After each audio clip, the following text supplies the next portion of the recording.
Mozaik 52, makhluk Taman Pleistosen. Aku terponggok-ponggok ke pangkal Balam untuk kembali menumpang perahu pulang. Perahu berangkat pagi berikutnya sehingga aku tiba di dermaga kampungku menjelang senja. Tak buang tempo, aku meminjam Mother Waterhead dari petugas dok maskapai Timpa. Setelah berlari, aku menuju ke jembatan. Permukaan sungai Lingga diam seperti kaca, pertanda laut tenang karena jembatan itu tak jauh dari Maura. Aku membuka baju dan langsung terjun ke sungai.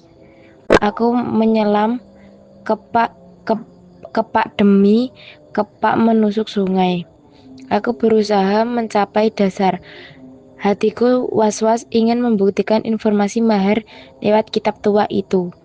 Aku mencari-cari dengan menyiarkan Underwater Thoughts ke segala penjuru dan aku kecewa karena tak menentukan apapun di dasar sungai yang dingin dan gelap. Aku maklum sebab skala yang digambarkan dalam buku tua itu tentu tidak persis seperti bayanganku. Aku sudah mau bangkit ke permukaan ketika sinar senter menangkap satu bayangan tanpa bentuk kira-kira 5 meter dariku. Aku terdengar mendekatinya makin dekat. Sinar senter makin nyata menangkap sosok makhluk yang sangat besar seperti monster. Dalam hatiku berteriak, aku telah menentukan makhluk Pleistosen, raksasa penguasa dasar sungai seperti kata mahar. Ratusan tahun makhluk ini terpenam di dasar sungai.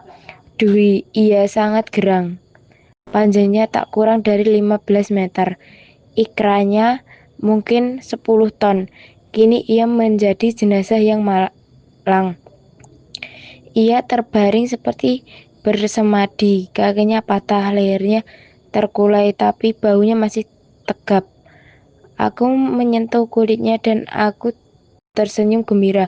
Kulitnya itu kayu seruk kelas 1 yang dijarah lanun dari hutan Bengkalis. Kondisinya masih sangat baik sebab terawetkan oleh suhu dingin dasar sungai dan terbalsam lumpur serta lumpur ia membuatnya tak dapat dijangkau seekor pun rayap. Makin lama di dalam air, lambung kayu seruk itu makin kuat.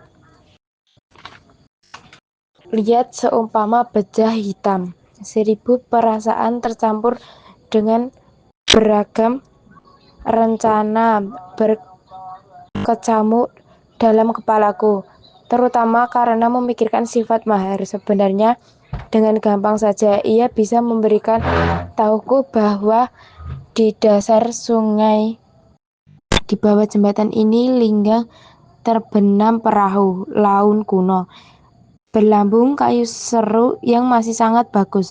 Kayu seru itu dapat kupakai untuk menyelesaikan perahuku. Jembatan itu saban hari kulalui sehingga mahar memetaforakannya sebagai dekat seperti nyawa. Begitulah mahar. Baginya perahu kuno itu tak penting. Yang penting adalah ia senang memasukkanku ke dalam sebuah situasi misterius. Misteri adalah denyut nadi mahar. Sebaiknya aku kagum pada informasi mahar dan Socetit. Informasi yang mereka dapat dari ekspedisi-ekspedisi aneh dan lama mereka simpan rapat-rapat.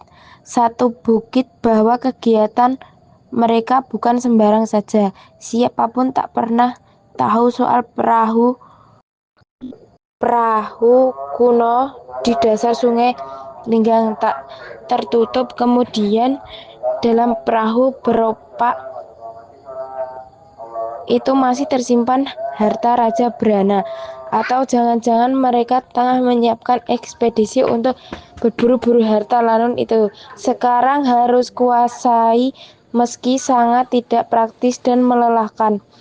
Harus ke perpustakaan di Pangkal Pinang sana. Tapi secara keseluruhan, aku sangat menikmati sensasi rahasia perahu-perahu lanun itu. Ku sampaikan pada Mahar bahwa aku telah mengurai maksudnya dan telah melihat perahu lanun itu di dasar Sungai Lingga. Oh, pekiknya, ternyata kau tak sebodoh yang kukira selama ini. Kuucapkan terima kasih dan permohonan maaf karena telah bersarak wasangka, bahkan sampai melatih makinya untuknya. Ia terbalik telinganya berdiri. Makian apa yang kaulah tak tahkan boy, dasar kau hari manusia tak berguna, tak ber tak berperasaan, musyrik, ketinggalan zaman, bau sinting, tak pernah mandi, sesat. Mahar serta merta memasukkan jarinya ke mulut, melengkihlah siutan panjang. Sejurus kemudian 2 ekor burung gagak menukik dari puncak pohon randu berkaok-kaok menyerbuku. Aku kabur pontang-panting melintasi ilalang setinggi laut. Gagak-gagak buas itu berusaha menjabak rambutku dan cangkrangnya. Kulihat dari jauh, Mahar mengegangi perutnya. Ia tertawa berhahak-hahak. Mozaik 50, tunggu aku. Genap sebulan tibalah aku pada satu tahap yang paling menentukan sekaligus paling pelik dalam membuat perahu, yakni menautkan papan-papan lambung yang telah dilengkungkan selama berminggu-minggu. Jika papan-papan itu tak terpasang satu sama lain, seluruh proses pembuatan perahu yang telah susah payah harus diulang. Aku tak mau itu terjadi. Aku tak punya waktu lagi. Musim barat kian dekat. Jika papan-papan itu dipas-paskan dengan memaksa, itulah titik mula bencana. Saat perahu memuai karena panas atau mengerut karena dingin, pilas papan lambung akan saling melawan dan tiba-tiba di tengah laut, perahu pecah. Tak jarang petaka ini menimpa nelayan, atau karena bias lengkung papan itu saling melawan. Telebut atau paku pasak kayunya yang hanya sebesar jari telunjuk yang dipakai untuk menautkan papan lengkung akan patah. Diam-diam perahu bocor dan baru diketahui setelah karam. Pekerjaan menautkan papan lengkung itu adalah pekerjaan yang hampir mustahil. Sebab demi menjaga bentuk haluan agar serupa tanpa atas kubah masjid, papan-papan itu harus melengkung seirama tapi tak sama. Lengkungnya landai di bawah dan semakin ke atas, makin pilas atau makin liuk. Bagaimana mereka bisa mempertautkan tanpa meninggalkan simimeter pun rongga agar rapi dan perahu tak bocor. Ini karena memenuhi botol dengan dadu-dadu persegi dan tak boleh bercelah. Tahap ini adalah puncak Himalaya kesulitan membuat perahu tradisional. Dan aku seluruhnya menyandarkan diriku di atas resiko dan kesulitan itu pada perhitungan lintang. Waktu mengangkat papan lambung, satu persatu aku dilanda gugup. Sekaligus penasaran ingin tahu apakah hukum jarak tinggi lintang memang benar. Aku mengebor puluhan lubang kayu telebut agar dapat menautkan papan lambung. Jarak antara lubang bor mengikuti skala yang telah dibuat lintang secara teliti. Aku sulit bernafas, tak tertanggungkan kecewaku nanti jika papan-papan itu saling melenceng. Kupasang papan lambung terbawah. Tentu tak ada masalah, karena lengkungnya amat landai dan belum berpasangan. Aku mengangkat papan kedua yang telah melengkung demikian artistik sambil berdoa kepada Yang Maha Tinggi. Semoga semuanya cocok. Puluhan telebut kutancapkan pada papan pertama, lalu papan kedua dengan halus kuletakkan di atas telebut. Tahu-tahu, tanpa aku harus menekan dengan keras, semua telebut secara simultan memasuki rongga papan kedua secara sempurna. Aku terkejut dan berteriak girang. Hal serupa terjadi pada papan ketiga yang ditautkan pada papan kedua, papan keempat, dan seterusnya. Sangat pas, hanya perlu dirapatkan secara halus dengan palu kayu. Tak serni milimeter pun meleset. Sungguh hebat perhitungan geometris lintang. Bagaimana ia mengikuti irama gradiasi lengkung papan dan memperkirakan skala antar puluhan telebut dengan presisi yang begitu mengagumkan. Dengan bias bilas papan sebesar nol, tak seberkas cahaya pun bocor. Hanya dengan membayangkan saja, merinding aku dibuatnya. Ilmu, kawan, sekali lagi ilmu, dapat membuat sesuatu jadi mencengangkan. Sore ini aku kembali melanjutkan pelajaran biolaku. Nurmi menatapku seakan aku murid ajaib. Aku menyembunyikan senar ketiga dan keempat pada titik yang sama, kulakukan pada senar pertama dan kedua kemarin. Nurmi kembali terpana, karena sekarang aku telah menemukan 2 oktav lengkap. Kuulangi berkali-kali ton 2 oktav itu.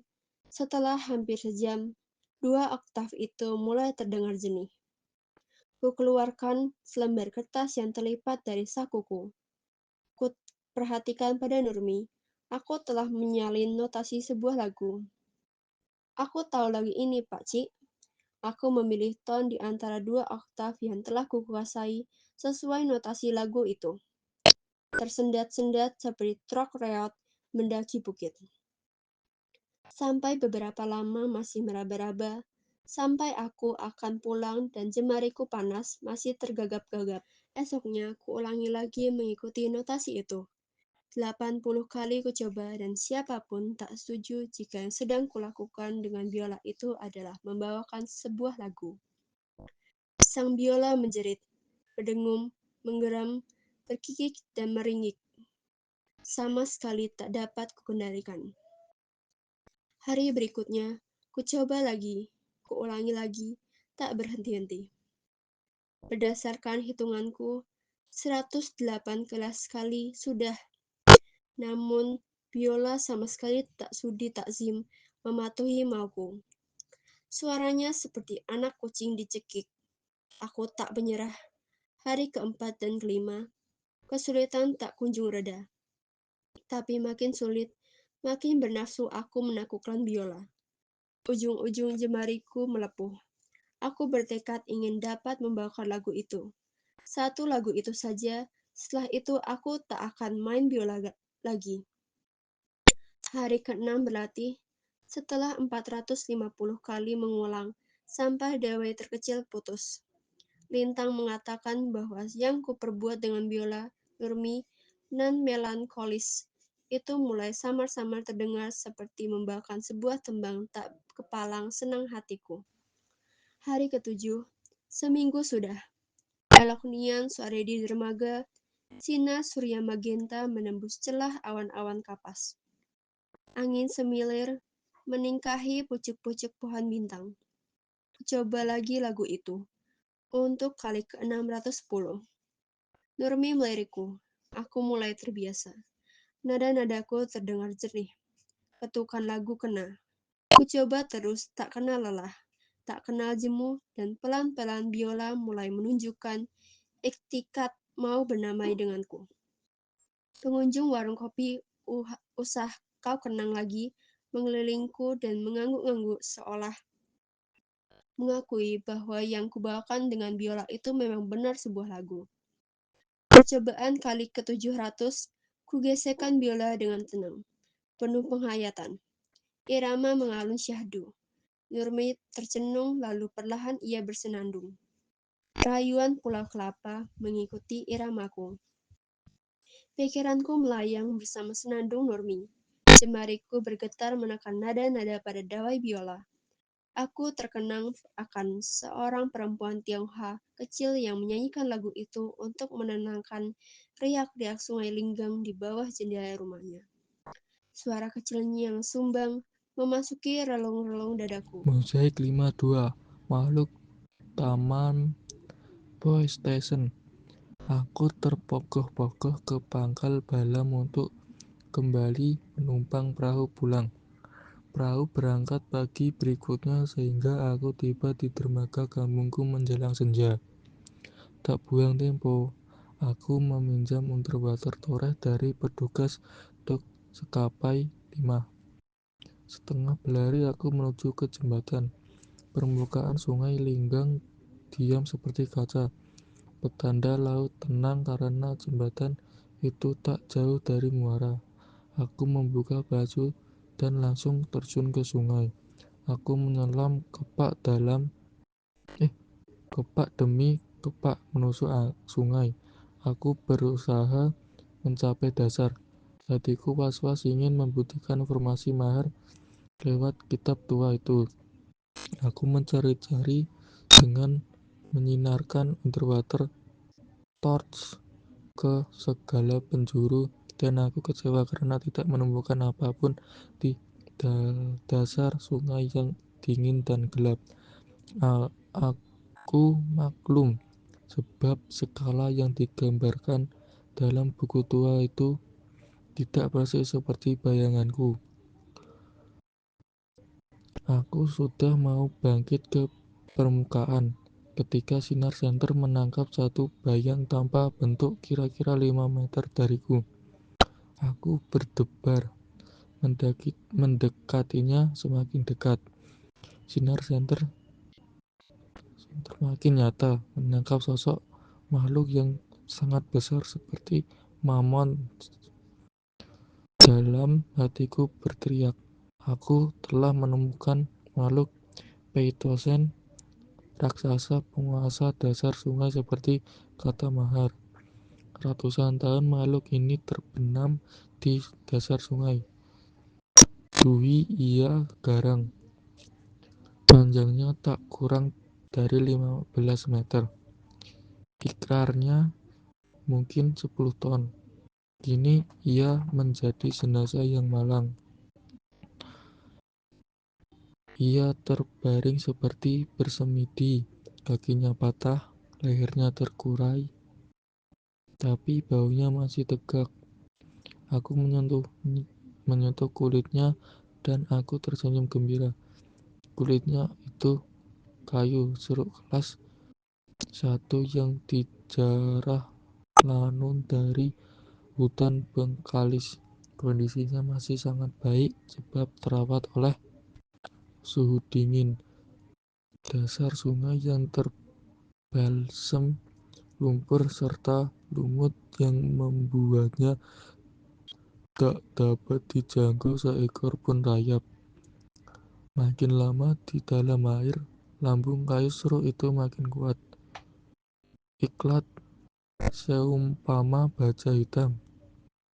1000 perasaan tercampur dengan beragam rencana berkecamuk dalam kepalaku, terutama karena memikirkan sifat mahar.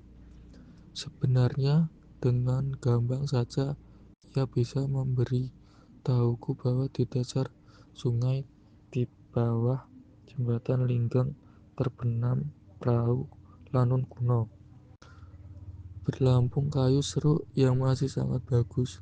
Kayu serut itu dapat kupakai untuk menyelesaikan perahuku. Jembatan itu sabun dari kulalui, sehingga mahar metaforkannya sebagai dekat seperti nyawa. Begitulah mahar baginya. Perahu kuno itu tak penting, yang penting adalah ia senang memasukkanku ke dalam suatu situasi misterius. Misteri adalah denyut nadi mahar. Sebaiknya aku kagum pada informasi mahar dan societen, informasi yang mereka dapat dari ekspedisi aneh dan lama mereka simpan rapat-rapat. Satu bukti bahwa kegiatan mereka bukan sembarang saja. Siapapun tak pernah tahu soal perahu lanun kuno di dasar sungai Linggang. Tak tertutup kemungkinan dalam perahu perompak itu masih tersimpan harta Raja Brana, atau jangan-jangan mereka tengah menyiapkan ekspedisi untuk berburu harta-harta Lanun itu. Sekarang harus kuakui, mesti sangat tak praktis dan melelehkan. Harus ku perpustakaan di Pangkal Pinang sana, tak secara keseluruhan. Lanun itu ku sampaikan pada Mahar bahwa aku telah mengurai masuknya, dan tak melihat perahu Lanun itu di dasar sungai Linggang. Oh, beginya, ternyata kau tak sebodoh yang ku kira selama ini. Ku ucapkan terima kasih dan permohonan maaf karena telah bersiap sangka bahwa sampai melatih Makian untuknya. Ia terbalik, telinganya berdiri. Makian wajahnya kau latahkan, boy.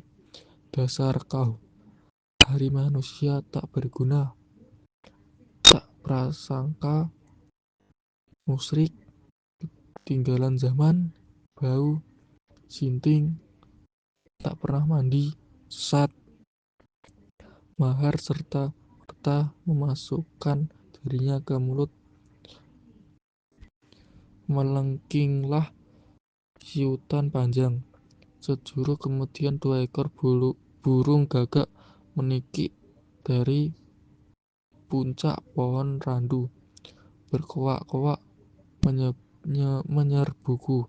Aku kabur pontang-panting melintasi ilalang setinggi lutut gagak-gagak buas itu, berusaha menjambak rambutku dengan cakarnya.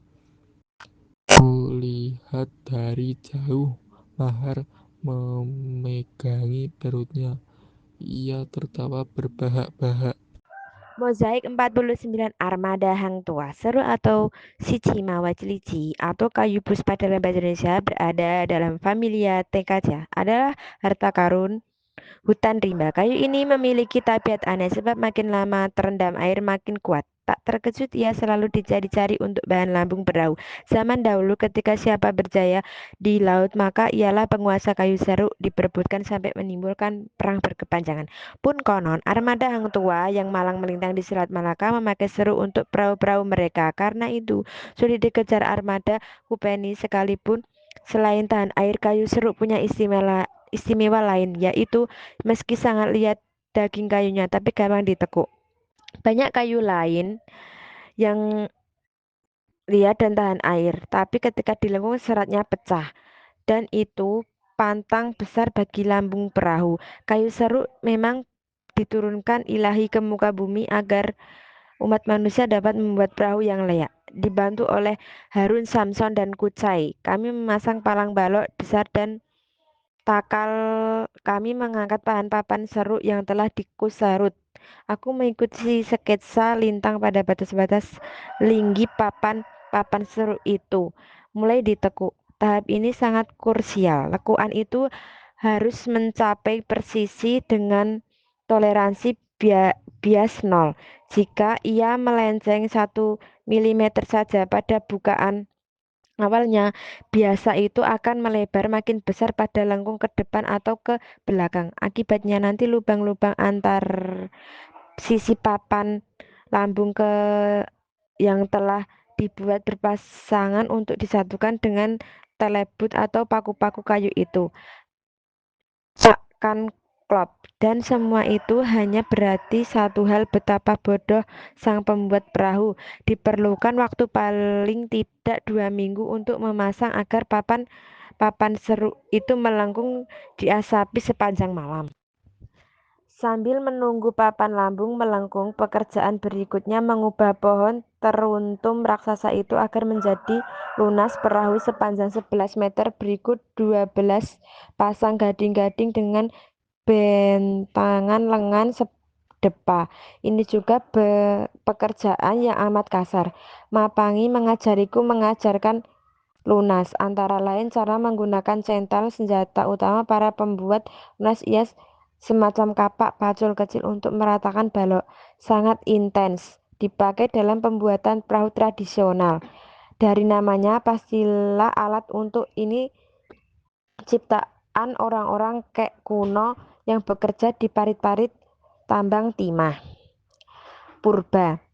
Pekerjaanku sekarang menginjak pada sifat pekerjaan tukang kayu, dan karena aku lahir dan besar di pinggir hutan, pekerjaan tukang kayu tidaklah terlalu sulit bagiku. Berjam-jam aku menunduk mengerjakan limas itu. Jika bangkit pandangku berkunang-kunang, sore menjelang, aku kembali mengunjungi Nurmi. Kali ini aku mencoba memencet senar pertama itu pada satu titik, yang menurut Nurmi padahal sama sekali tak kusengaja. Aku baru saja memencet nada A.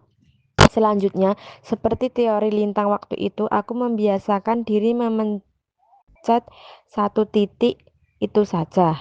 Demikian berulang-ulang tak kulakukan. Hal lain hanya memencet satu titik untuk saja, dan satu titik itu kuanggap sendiri sebagai Nurmi boleh mengatakan apa saja, aku tak peduli. Pada pertemuan kedua, aku telah mengenal satu nada. Sekali kunjungan satu nada cukuplah bagiku. 3 hari penuh aku mengerjakan lunas dan gading-gading. Hari keempat ku letakkan semuanya, maka selesailah rangka dasar perahuku. Sore hari keempat itu aku belajar biola lagi. Aku mencoba memencet satu titik di depan satu titik yang kuanggap do. 3 hari yang lalu, Nurmi, apakah ini kedengaran seperti re di telingamu? Gadis itu menjawab dengan cepat, iya Pak Cik. Ku pencet lagi satu titik ke depan re. Sama dengan jarak antara titik yang kuanggap do 3 hari lalu terhadap re yang baru saja kutemukan. Kulakukan itu tanpa mengikuti aturan skala tangga nada versi Nurmi, tapi berdasarkan pendapat Lintang bahwa jarak bunyi yang konsisten pada satu dawai akan secara teknis membentuk tangga nada. Apakah ini terdengar seperti mi? Nurmi terpengah melihatku sendiri, dan meski merangkak tapi ajaib aku mulai menemukan nadaku. Ku tekan lagi satu titik dekat titik mi. Di telingaku terdengar seperti fa, lalu ikuti jarak yang konsisten pada frekuensi yang lebih tinggi. Aku mengulangnya berkali-kali, membiasakan diri, namun diri dan mata Nurmi yang lucu melotot, mulutnya terenggah-enggah sebab aku tukang perahu ini baru saja menemukan sendiri tanpa pernah ia ajari satu oktav lengkap nada biola. Mosaik 53 Budaya Warung. Perasaanku sudah tak enak waktu melihat pengunjung warung kopi Usah Kau Kenang Lagi lebih banyak dari biasanya. 43 cecenguk anggota sindikat Action hadir lengkap. Action sendiri sudah mengambil posisi aduhai dari angle simpang jalan. Seandainya menurut kepala sintingnya kamera berada di situ. Seorang perempuan bermaskara tebal membuatku gugup. Ia berbicara dengan seorang laki-laki berpakaian seperti baru menjual 6 ekor sapi. Mulut perempuan itu seperti bergerak-gerik bola matanya. Waktu aku tiba, mereka lekat menatapku, dan mata perempuan itu, ampun, seperti tak pernah berkedip. Karena memancar, belum pernah aku lihat orang seperti itu. Kedua matanya seperti bernyala-nyala. Sebelumnya Mar memang telah mengingatkanku agar berhati-hati dengan rahasia soal perahu Lanun di bawah jembatan Linggong. Sebab mafia pemburu harta karun mulai beredar di pulau-pulau kecil perairan Sumatera Selatan. Sejak selepas pantai Tanjung Tinggi ditemukan bangkai perahu bermuatan porselen mahal di Tiongkok. Perahu-perahu itu dicurigai bagian dari anak panda Laksmana Cheng Ho yang berlayar menuju Selat Malaka dan karam di perairan Belitung Barat. Tak tahu dari siapa, tapi berita bahwa aku mengambil papan serut di bangkai perahu Lanun dasar Sungai Linggang menyebar cepat bak kolera. Action dan kelompokannya yang berambisi menghalangiku membuat perahu itu dan kian bernafsu karena takut kalah taruhan menyerbu warung kopi Usah Kau Kenang Lagi. Berbeda dengan tujuan mafia harta karun, mereka berkumpul di warung kopi untuk menjatuhkan mentalku. Pak Koko tahu, Kal, perahu itu sudah terbenam dalam lumpur sejak masa company. Bagaimana kau akan mengambil papan lambungnya? Nur Gulanda, putra petir, menyulut sumber dinamit. Masuk akal juga. Papan-papan seru itu tidak akan bisa dibongkar lagi. Apalagi di bawah sana, mustahil. Sangat mengecilkan hati ucapan Rustam si pinjam. Tapi apa yang baru saja dikatakannya, meski pahit bagiku, benar adanya. Sulit, boy.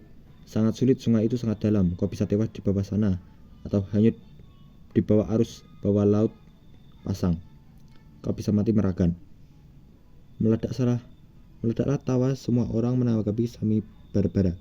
Mati meragan, ungkap mati dalam keadaan yang paling konyol dan menyedihkan bagi orang Melayu. Kata itu lebih sering digunakan untuk menghina. Sekali lagi mereka benar. Harapanku perlahan runtuh, lalu dinamit meletus, action berkicau. Beginilah akibatnya kalau bergaul dengan si sinting mahar itu. Tawa ejekan berderai-derai. Aku berusaha sabar, ia bernafsu. Kali ini aku bertaruh. Kalau Ikal bisa menaikkan papan lambung perahu lamun itu ke darat, ku traktir kalian semua minum kopi di sini selama 2 minggu. Penduduknya bertepuk riang gembira. Tantangan itu disambut Raffi Bruce Lee yang ingin bertaruh dengan siapapun warung kopi. Bahwa jika aku gagal, ia minta dibayar sejumlah orang oleh bertaruhnya. Tapi jika aku sukses, ia akan memecahkan buah kemiri dengan cara memukulnya pakai jidat. Bukan main banyaknya. Pemberi tantangan Raffi antara lain Marsani sopir ambulan, Barain Harap Tenang Junior, Marhaban Rumat Gerak 2, Makruf Bui, dan Rutman Simpan Pinjam menaruh jumlah orang, dan Zainul Helikopter dan Marhaban Nurmat Gerak 2. Zainul dan Marhaban nantang Muslihat Rambo, Tancap bin setiap menar Mustaq Davidson. Begitu ramai dan runyam pertaruhan. Bentuknya sudah semacam matriks yang rumit, semacam labirin, sehingga Syamir, pemilik warung kopi, usah kau kenal lagi, meski membuat catatan khusus. Siapa menurut siapa, Syamir belakangan dijuluki Syamsir Bon, karena jika tidak mempunyai uang, boleh ngebon, ngutang, minum kopi di warungnya. Ia dibayar semata untuk memelihara administrasi diri taruhan itu. 500 perak pertaruhan dan 2% dari pemenang taruhan uang. Selalu ada 3 macam budaya besar di warung-warung kopi orang Melayu, yaitu pertama, main catur berlama-lama, kedua, berkomentar kiri kanan menjelek-jelekan pemerintah. Sangat hebat mereka dalam hal ini. Bahkan pengamat politik bisa kalah berdebat dengan orang-orang dari politisi. Sulit dicari tandingannya. Piawai benar ia berkelit-kelit di atas lubang bui, meski kasat mata hukum di telingkuknya. Lantaran lihai mankah bersilat kata. Ketiga adalah budaya bertaruh. Beragam suku di kampung kami gemetar bertaruh. Kadangkala ketua Karmun dan Modim Lihai angkat bicara di tengah warung kopi, mengingatkan kuli-kuli itu bahwa bertaruh apapun bentuknya adalah judi, dan judi adalah penghinaan gawat pada agama. Besar dosanya mereka diam terfaktur. Ketua dan Modim berlalu, berbisik-bisik mereka bertaruh lagi, kecuali orang-orang Sawang. Orang-orang ini tak suka menjelek-jelekkan pemerintah walau mereka sering diabaikan. Mereka bukan suku yang spekulatif karena tidak serang bertaruh. Kamsir, si buta, dan gua hantu menaruh Jamidi di setengah tiang. Rupanya mereka meminang taruhan. Jumadi agak kurang kena hatinya dengan taruhan. Matanya sedu menatapku. Ia terharu perjuanganku membuat perahu. Matanya berkaca-kaca. Rupanya Muhammadin, pelupa itu, ingin pula bertaruh. Tapi tak ada juga yang sudi meminang tantangannya, sebab jangankan kalah, menang taruhan pun belakang hari nanti pasti lupa. Ia benar sangat gemar bertaruh. Sayangnya urusan tak ada yang beres. Orang-orang kapok bertaruh dengannya. Ia tak bisa ditagih atau menagih karena ia lupa. Kasihan Mahamudin. Ia mendesak-desak orang agar melawannya. Akhirnya Iba, Nur Gulanda, putra petir, berkenan. Mereka menaruh kepadanya sebab beda. Dalam pada itu, Anggong menantang Atong. Taruhannya ia bersedia digunduli alisnya. Sebab kalau aku bisa mengambil papan-papan seru itu, jika tak bisa, Atong harus memberinya uang dan harus bersedia menghisap 15 batang rokok, linting, tembakau, warning sekaligus. Mereka saling memegang telinga. Sekonyok-konyok Daud biduan berdiri dan berteriak lantang. Dengan percaya diri ia menantang siapapun sekaligus menawarkan mufakat yang ganjil. Jika aku berhasil, ia siap bernyanyi pada kenduri di rumah siapapun tanpa dibayar. Dan jika aku gagal, ia tak akan bisa menurut apa-apa dari siapapun. Cincailah, katanya dengan tulus, yakin, dan gembira. Orang-orang terdiam setelah pandang. Aneh tawaran minat yang menggiurkan itu, karena akan menguntungkan petarung mana yang tanpa risiko sesuatu apa. Tak mendapat tanggapan, belakangan aku mafhum. Rupanya banyak orang yang justru bersedia membayar Daud biduan agar dia tidak bernyanyi.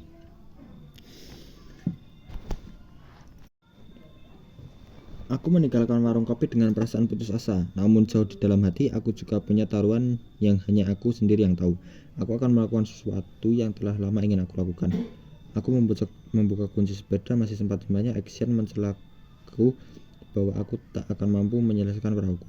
Perahumu itu, cibirnya. Aku bernasib seperti hidupmu itu sendiri, boy. Setengah-setengah, selalu setengah-setengah. Rasanya aku ingin meninju hidungnya. Kau tak mungkin dapat membuat pulang perempuan Hokia itu. Bahkan kau tak akan pernah sampai ke batuan. Sungguh tak ada ucapan yang membesar hati. Aku hanya berharap semoga mereka dengan jantan bisa memegang sesumbar taruhan seperti orang-orang Hopo memegang janji mereka. Namun harus kuakui, kesulitan mengangkat papan-papan lambung itu memang seperti yang mereka peringatkan. Selama ini kau hanya dipenuhi oleh semangat yang tidak realistis. Aku telah melihat diriku sendiri dengan perahu iklanun itu di dasar sungai sana. Sebagian badannya terbenam lumpur karena lambung kanannya berlubang sebesar buah kelapa akibat hantaman meriam. Karena itulah perahu megah itu karam. Aku mengaduk-aduk rambutku, betapa senyum situasiku sekarang karena hanya perahu lamun itulah satu-satunya peluangku untuk menyelesaikan perahuku dengan cepat. Musim badai barat telah membayang di gerbang kampung. Aku kembali menghadap Mahar. Ia mengatakan bahwa di permukaan bumi ini hanya Tuk Bayan Tula, junjungannya itu, yang dapat mengambil papan-papan seru itu. Dalam 2 jam mendengarnya berkisah, tak ada satu kalimat pun yang masuk akal. Kian lama menyimaknya, Kian dan Mahar terperosok dalam dunia kali-kali gila-gilaan di dalam kepalanya. Kata demi kata tak lagi menginjak bumi. Ia berkisah soal bagaimana Tuk Bayan Tula bisa menimbulkan perahu itu hanya dengan mengutus seekor burung emprit yang disuruhnya mengencingi permukaan sungai Linggang. Lalu racaunya, tunggu saja, penuh penghayatan, tengah malam, pelan dan diam-diam, seakan disap oleh cahaya rembulan. Perahu itu akan timbul dengan sendirinya. Mahar melalang. Dunia yang ia ciptakan sendiri berkelana dalam kegelapan yang ujungnya ketimbangan kewarasan pergi jauh sekali meninggalkanku. Aku pulang dari persembahan Mahar dengan kepala pening, hati yang lara karena hampir putus asa. Dan pertanyaan yang kian banyak, tak tahu lagi apa yang harus kulakukan. Aku bahkan yakin Lintang sendiri tak akan mampu memecahkan masalah ini. Tapi apa rugiku meminta pendapatnya? Bukankah ia selalu hadir dengan ide hebat yang tak pernah terbayangkan olehku? Sore hari telah memenuhi Mahar. Aku menunggu Lintang merapat di dermaga. 3 perahunya saat syarat kopra. Suara motor tempel mendang-dang tersendat mendorong perahu lebih muatan. Anak buah Lintang telah bertambah beberapa orang pemuda-pemuda pulau asing yang senang sekali jika merapat sebab mereka senang melihat pasar. Mereka adalah orang-orang superdik.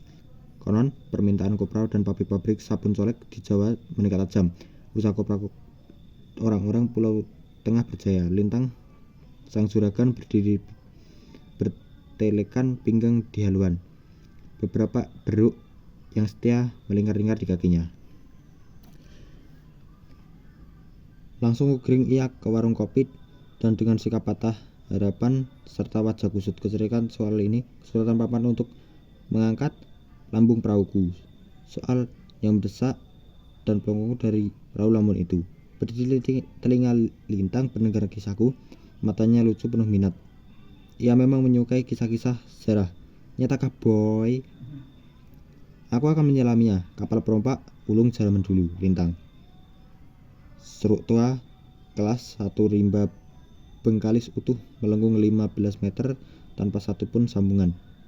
Kuat seperti besi, berkilat seperti kulit perkebau. Lintang terpana. Belum lagi ku tengok ke bawah palka. Mungkin pula ada harta karun bajak laut. Harta karun adalah kayu seruk itu sendiri, boy. Jadi soalmu apa? Perahu itu telah terhisap dasar sungai. Bagaimana menggal papan-papan seruk lambungnya? Seperti biasa, Lintang diam mencerna. Ia memandang jauh melalui bingkai jendela warung. Wajahnya serius, seperti dulu sekolah Laskar Pelangi. Jika mendapatkan soal fisika dari Bumus, ia terpejam sebentar untuk mengumpulkan anak-anak kecerdasan yang melayang-layang berkelana di seputar kepalanya. Aku tertegun melihat Lintang seperti tengah dirasuki sesuatu. Kemudian dalam sinar matahari yang menembus jeri-jerinak warung, ia membuka matanya bersinar-sinar. Apakah ia telah menemukan sesuatu? Inikah saat ajaib itu? Saat seberkas ilham memasuki kepalanya, Lintang tersenyum. Napasku tertahan. Sebuah ide menunjukkan pasti akan segera terlontar darinya. Solusinya tetap di perahu itu, boy. Seperti biasa pula, pertama-tama masih gelap bagiku. Maksudmu? Solusi adalah papan-papan lambung perahu itu, lamun itu sendiri. Aku tahu, boy. Tapi bagaimana mengatakannya? Aku telah memikirkan suatu kemungkinan mustahil sampai mau pecah kepalaku. Lintang menatapku dengan penuh kesan. Benar-benar telah kupikirkan semuanya. Aku meyakinkannya. Kau beritahu, boy. Perahu itu dilamun lumpur hampir setengahnya. Selama ratusan tahun, papan lambung itu menjadi lengket dengan terlebut dan gading-gading belasan meter di dasar sungai sana. Tak mungkin bisa membukanya. Lintang mengangguk. Aku tahu pas punya solusi hebat, tapi sikapnya selalu rendah hati. Aku tak sabar. Katakan padaku, kawan, bagaimana aku bisa mengangkat papan-papan lambung itu? Lintang menjawab dengan tenang. Kita tidak akan mengangkat papan-papan lambung itu. Aku heran. Lantas, kita akan mengangkat perahunya. Aku terkejut, tanganku tersengat setrika. Ide sinting macam apa itu? Apa aku tak salah dengar, boy? Mengangkat perahu itu? Bagaimana mungkin? Sekarang kan mengangkat perahunya, mengangkat papan lambungnya saja tidak mungkin. Percayalah, boy, mengangkat perahu itu lebih mudah daripada memotong papan di bawah air atau membongkar terbelit-belitnya. Lebih mudah? Sungguh tak masuk akalku. Mengangkat perahu itu sungguh rencana yang lebih mustahil.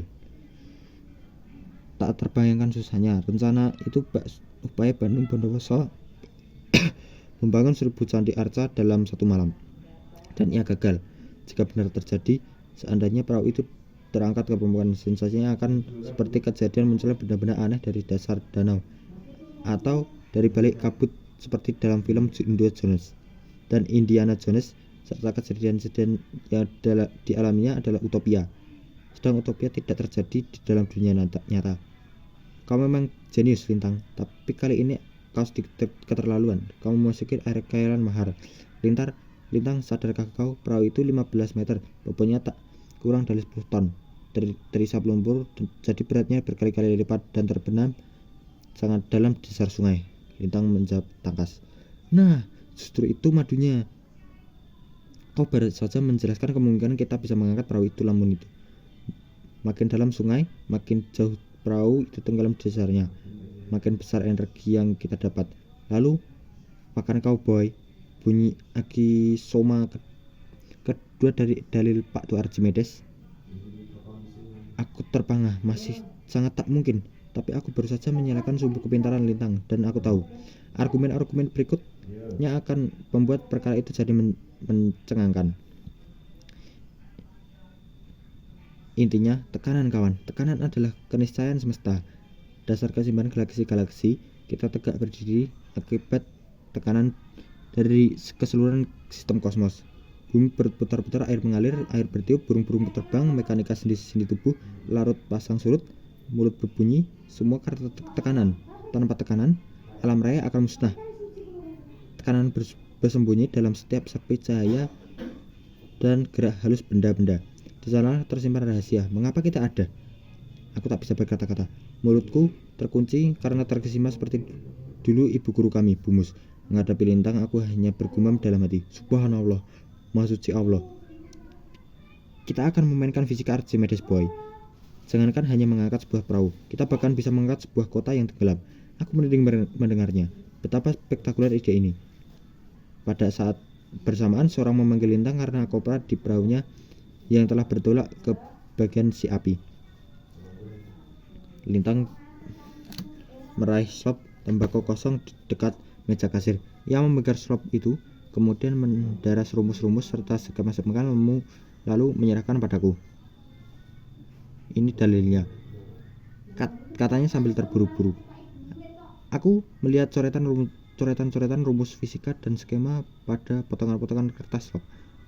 Terdapat gambar perahu, tali temali, dan beberapa benda seperti tabung. Ini apa? Tanyaku. Lugu sambil menunjuk gambar tabung. Drum? Jawabnya ringan saja. Drum? Iya, Tang. Dengan itulah kau akan mengangkat perahu Lanun. Maaf boy, aku harus pergi. Saya akan menyampaikan tentang mozaik 54 dalil lintang. Malamnya di atas meja, aku menjajar cari-cari kertas, coretan skenanya, dan tergesa-gesa yang dibuat lintang tadi sore. Ada 4 kertas kusam bekas bungkus tembakau lapuk, laksana 4 naskah rahasia tuan nan ajaib dari sang empu. Berlama-lama aku menukurnya hingga malam larut di bawah lampu belajar. Tak kupahami sedikit pun, bahkan aku tak tahu harus mengawalinya. Dengan membaca rumus yang mana, sepanjang masa pendidikan dewasaku, aku belajar teori ekonomi. Pengetahuan dan pengalaman fisikaku amat terbatas. Namun aku tahu persis bahwa ada kecerdasan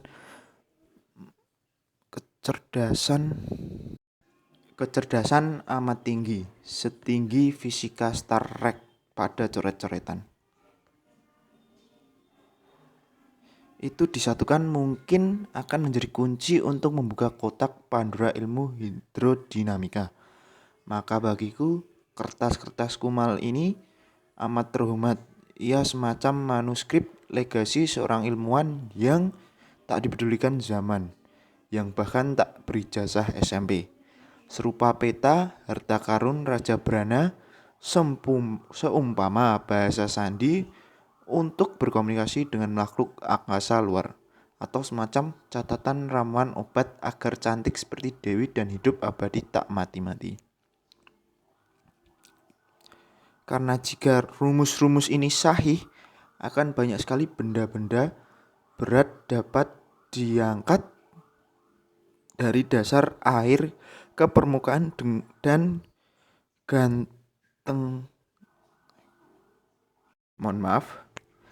dengan teknik yang sederhana tapi cerdas, dengan prosedur yang dapat diterapkan kaum awam saja. Jika rumus ini ternyata benar, kesaktiannya akan seperti Archimedes putra Pidas menemukan instrumen mekanika takal yang membuatnya mampu menarik kabel terbesar Syracuse dengan satu tangan, dan andai para ahli menemukan rumus-rumus ini, tak tertutup kemungkinan menjadi awal terobosan ilmiah yang penting, mungkin bisa menjadi dalil baru dalam fisika. Beberapa lambang dasar ada catatan lintang kupahami sebagai simbol pressure P, tapi satu blok rumus yang terdiri atas 2 baris yang tertera pada bagian terbawah satu cari kertas. Kuyakini sebagai penemuan orisinil lintang sendiri. Aku belum pernah melihat pada buku manapun manipulasi formulatikan Buku manapun manipulatif, formula, tekanan semacam itu.